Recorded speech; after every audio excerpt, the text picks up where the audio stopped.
দীন মুহাম্মদ নাম রাখা উচিত হবে কি? উত্তর হচ্ছে দীন মুহাম্মদ নাম রাখা ব্যক্তির উদ্দেশ্য বা নিয়তের উপর ভিত্তি করে জায়েজ হওয়া না হওয়া নির্ভর করে। ব্যক্তি কোন উদ্দেশ্যে নাম রেখেছে দীন মুহাম্মদ তার উপর ভিত্তি করবে। দীন শব্দটি ব্যাপক অর্থে ব্যবহৃত হয়ে থাকে, এর অনেকগুলো অর্থ রয়েছে। পবিত্র কোরআনুল কারিমে প্রায় 89 বার এই দীন শব্দটি এসেছে।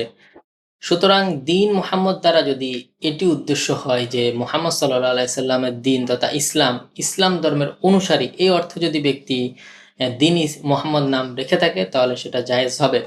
তবে দীন মুহাম্মদ নাম না রাখাই উত্তম, কেননা ইসলামে অনেক সুন্দর সুন্দর নাম আছে। কোরআন হাদিসে বহু অসংখ্য সুন্দর সুন্দর নাম আছে, সাহাবাদের নাম আছে, তাবেঈদের নাম আছে, অনেক বুজুর্গর বা ইসলামিক অনেক সুন্দর সুন্দর আধুনিক ও সুন্দর সুন্দর ইসলামিক নাম আছে, এগুলো রাখা উচিত। যে সমস্ত নামের মাঝে ফিতনা ফাসাদ হওয়ার আশঙ্কা আছে কিংবা বিভিন্ন অর্থ গ্রহণ করার সুযোগ থাকে, এ ধরনের নাম না রাখাই উত্তম।